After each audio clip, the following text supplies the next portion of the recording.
Le RMS Carpathia, le sauveur du Titanic. Le RMS Carpathia fut un paquebot transatlantique britannique qui appartenait à la Cunard Line. C'était le dernier d'une série de 3 navires identiques. L'Hivernia et le Saxonia, ses sister ships, furent mis en service quelques années plus tôt, en 1899. La construction du Carpathia commença en septembre 1901 et s'acheva en moins de 2 ans dans les chantiers Swanhunter et Wigham Richardson à Wallsend au Royaume-Uni. Il fut ensuite mis en service le 5 mai 1903 où il quitta Liverpool pour son voyage inaugural. Avec ses 170 mètres de long et ses 20 mètres de large, le Carpathia était un navire aux dimensions honorables par rapport aux navires de l'époque. En revanche, le navire n'avait pas été conçu pour transporter des passagers aisés et était en priorité destiné aux immigrants de l'Europe de l'Est et aux gens de classe moyenne, auxquels il offrait un confort supérieur à la plupart des autres navires de l'époque. En 1905, il subit une refonte qui accroît largement ses installations destinées aux passagers de 3e classe et une première classe fut ajoutée, bien que la 3e représentait toujours une écrasante majorité. Le Carpathia n'était aussi pas conçu pour battre des records de vitesse. Il surpassa cependant les attentes de ses concepteurs le soir du naufrage du Titanic en atteignant une vitesse record de 17,5 nœuds alors qu'il n'était prévu que pour un maximum de 14.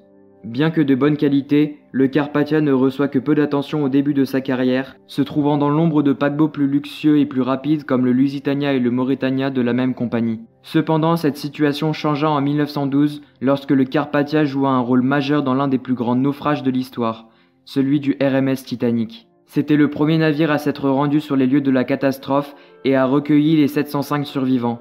Le 11 avril 1912, le Carpathia quitta New York à destination de Gibraltar. Il avait à son bord 743 passagers, bien loin de sa capacité maximale qui était de 2500 passagers. Cela s'expliquait par le très faible nombre de passagers de 3e classe. En effet, l'immigration des États-Unis vers l'Europe était presque nulle. La nuit de la catastrophe, le Carpathia se trouvait à plus de 58 miles du Titanic quand vers minuit, l'opérateur radio Harold Cotham, sur le point de se coucher, prit connaissance du naufrage. Cotham avertit alors Arthur Rostron, le capitaine du navire, qui modifia alors immédiatement sa route pour s'élancer à pleine vitesse en direction de la position indiquée par le Titanic. Le navire atteignit la vitesse de 17,5 nœuds, près de 3 nœuds au-dessus de sa vitesse habituelle.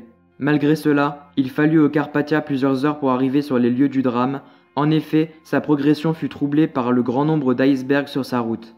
Le paquebot aperçut le premier canot à 4 heures du matin le 15 avril 1912. Il s'agissait du canot numéro 2, dont le premier passager atteignit le Carpathia à 4h10 du matin. C'était le 4e officier du Titanic, Joseph Boxhall, qui annonça la nouvelle au commandant du Carpathia. Le sauvetage se poursuivit jusqu'à 8h, où le dernier passager à être embarqué fut le second officier, Charles Lightoller. Les 13 canots de sauvetage furent également récupérés, puis le navire mit le cap sur New York, où il accosta le 18 avril 1912, débarquant dans un premier temps les canots de sauvetage du Titanic dans les quais de la White Star, puis les rescapés descendèrent sur le quai de la Cunard. À la suite du naufrage, le commandant du Carpathia, Arthur Rostron, reçut de main de Margaret Brown une coupe de la part des rescapés en remerciement du sauvetage. Il fut également invité à la Maison-Blanche par le président William Howard Taft et reçut la médaille d'or du Congrès, la plus haute distinction des États-Unis. Durant la Première Guerre mondiale, et bien qu'il fût conçu pour servir de transport de troupes, le Carpathia poursuivit son service commercial. Cependant, le navire voguait dans des eaux dangereuses et échappa à plusieurs attaques de sous-marins allemands. Le 15 juillet 1918, le Carpathia fut torpillé par le sous-marin allemand U-55 au large de l'Irlande.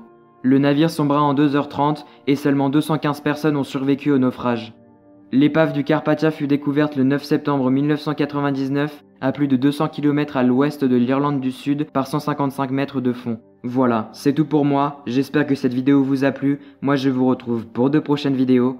Au revoir.